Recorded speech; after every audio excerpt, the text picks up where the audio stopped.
क्योंकि बाबा भोलेनाथ तो एक ऐसे देवता है, ऐसे देवादिदेव हैं कि अन्य देवता तो देने में सोचते हैं, लेकिन भोले बाबा कभी नहीं सोचते। और ऐसे समय में, श्रावण मास के महीने में आदिमास जो बोला जाता है, तो इस महीने में जो पितृदेव भी, देव भी, देवता भी, शक्तियों के शक्तिमान भी प्रसन्न हो जाते हैं, क्योंकि सब भोले बाबा के आदर्श हैं। कोई भी किसी भी योनि में हो, शंकर भगवान को मना लो, भूत प्रेत आदि के जो भी पितरगण हैं वे स्वतः ही तृप्त हो जाते हैं और भगवान शंकर की जय जयकार करते हैं, क्योंकि भूतों के राजा, भूतों के समूह मंडल के मुखिया स्वयं शंकर भगवान है। इसलिए उनका भूतेश्वर भगवान कहते हैं उनको। और जो भूतों को से बचना है तो बाबा भोलेनाथ को मना लो, और बाबा भोलेनाथ को मना लोगे तो शंकर स्वयं केसरी नंदन, स्वयं हनुमान जी ही शंकर भगवान है।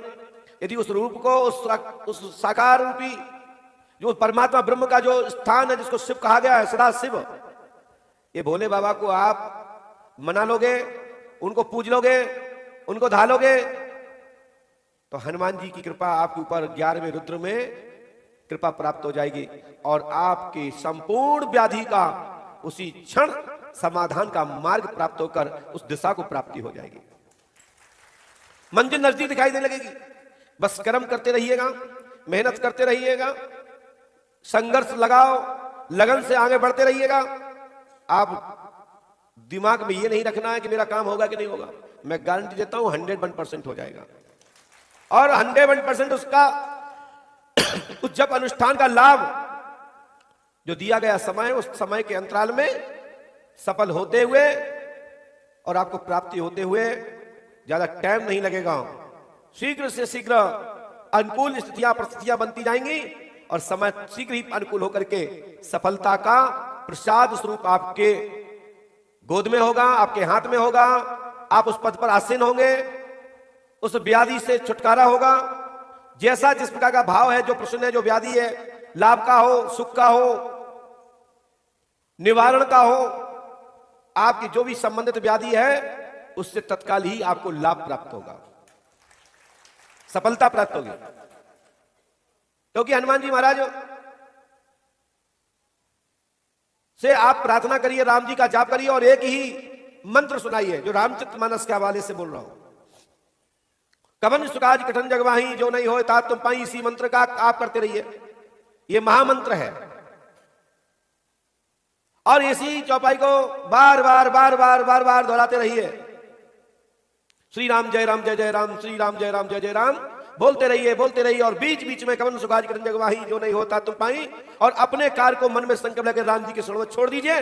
मैं गारंटी देता हूं आपके बड़े से बड़े संकट का पलायन हो जाएगा और आपके जीवन में सुख की प्राप्ति होगी, लाभ की प्राप्ति होगी। यह सबसे बड़ा टोटका है, यह सबसे बड़ा मंत्र है, महामंत्र है। इसको कोई भी संसार में काटने वाला नहीं जन्मा। यह मंत्र कटता नहीं है, ये सभी मंत्रों को अपने अंदर समा लेता है। यह राम मंत्र है और राम मंत्र जिसके पास भी है उसके ऊपर कोई भी विजय नहीं पा सकता। बस वह व्यक्ति, अमुक व्यक्ति धर्मवादी हो, ईश्वरवादी हो, सत्यवादी हो, धर्म पर चलने वाला हो और राम मंत्र का सहारा लिए हो, कितना भी वो निर्धन हो, गरीब हो, पावरफुल हो या ना हो, यदि ये मंत्र उसके पास है तो सबसे बड़ा पावरफुल है, सबसे बड़ा धनी है और सबसे बड़ा शक्तिमान है। क्योंकि राम मंत्र जहां है वहीं तो हनुमान है।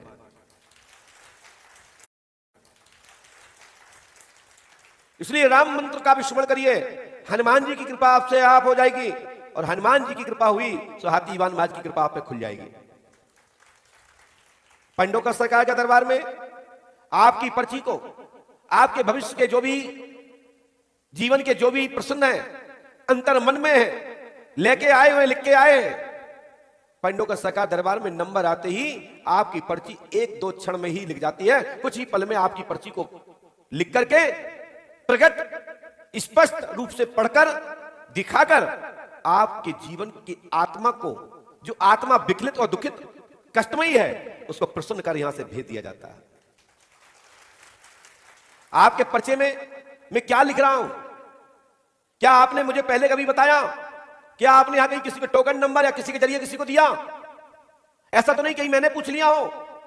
ये दरबार पंडों का दरबार में जब तक नंबर नहीं आता तब तक अनेक प्रकार की शंकाएं रहती हैं।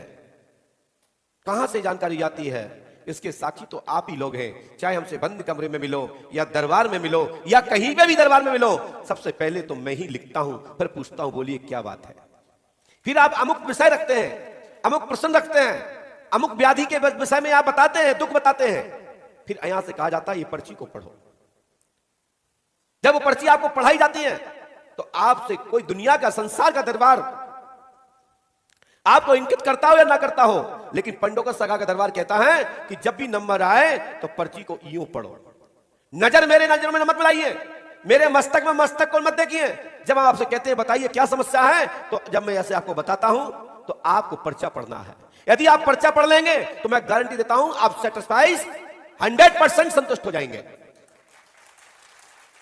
कई तो माताएं बहनें पढ़ती नहीं, कई भाई लोग पढ़ते ही नहीं, उन्हें तो क्योंकि दुख में परेशानी के अलावा उनको दिखता ही नहीं। कई बाबा इसी में चमत्कार चमका देते हैं, रिक्त स्थान भर खिल तमाशा दिखा देते हैं। 2 लाइनें ऊपर लिखी, 2 नीचे लिखी, बीच में आड़ी लिखी, ठाड़ी लिखी और बीच में जैसा पूछा रीड किया और घुसेड़ दिया। हमारे यहां एक विषय था, बहुत पहले चलता था, रिक्त स्थान भरो। सब कुछ पेपर में प्री प्लान होता है, सब कुछ लिखा होता है, लेकिन उसमें कुछ कुछ स्थान छोड़ दिए जाते हैं। आज 511 लोग भारतवर्ष में पर्ची बना रहे हैं और फिर तुलना करते हैं पंडोकर सरकार से। धन हो वो जनता, धन हो जनता जनार्दन, धन हो पढ़े लिखे लोग कि बेवकूफ बन जाते और बाबा की जय बोल देते। और इसी कारण से कहीं भी वो पकड़ जाते हैं तो फिर सनातन को नीचा देखना पड़ता है, जो कि सनातन इतना सहज नहीं कि कोई भी माइका लाल उसको झुका सके। सनातन सनातन है, संस्कृति संस्कृति है, ध्वज ध्वज है, ध्वज लहराता है और लहराता रहेगा। लेकिन कुछ लोग जब ये ट्रिक, ये फार्मूला, ये सूत्र जान जाते हैं तो संतों की बेइज्जती होती है। और आज के लोगों को तो कोई मतलब नहीं, मीडिया को भी कोई मतलब नहीं। मीडिया को तो पैसा चाहिए, तथाकथित कुछ मीडिया को पैसा चाहिए। चाहे सनातन जमीन में चला जाए, चाहे सनातन आकाश में लहराए, चाहे कुछ भी हो, उन्हें तो पैसे से मतलब है और उन्हें कोई मतलब नहीं संस्कृति का होगा क्या। बस सीधा सीधा 50-50 ये स्थिति पूरी दुनिया में बनी है। आजकल तथाकथित तो पाखंडवाद को बढ़ावा। लेकिन मेरा कहने का तात्पर्य यह है, मीडिया देश की चौथा स्तंभ है। जिस दिन बेइज्जती होगी उस दिन उस मीडिया को क्या करेगी? क्या वो मीडिया अपना इस्तीफा दे करके सॉरी बोलेगी? वो कहेगी मैं क्या करूं, मैं तो पहले ही कह रहा था कि काल्पनिक चीजों पर विश्वास नहीं करना चाहिए, अंधविश्वास को बढ़ावा देना नहीं चाहिए, लेकिन फिर टीवी पे क्यों दिखाना चाहिए? फिर उसके बाद क्या कहोगे, क्या बोलोगे? कोई जवाब नहीं बचेगा किसी के पास। इसलिए मैं कहना चाहता हूं इसमें शासन प्रशासन की संमति हो, इसका परीक्षण हो और भारतीय सनातन धर्म का जो भी प्रचारक हैं, जो भी इस तरह के दरबार गद्दी चलाते हैं, उन सब पर शोध होना चाहिए, परीक्षण होना चाहिए। एजेंसियों और समितियों को इस पर जांच करना चाहिए, उसके बाद ऐसी संस्थाओं को आगे बढ़ाना चाहिए। मैं ऐसा नहीं बोल रहा हूं, मैं दिखाता हूं, मेरे व्हाट्सएप पे भेजा है किसी ने, इसलिए मैं बोल रहा हूं। और मीडिया का ही जवाब है। हमको यूट्यूब व्हाट्सएप पे भेजा तो हमने उस चीज को उसमें लिया है अपने, और जब भी कोई देखना चाहे तो मैं दिखा भी दूंगा।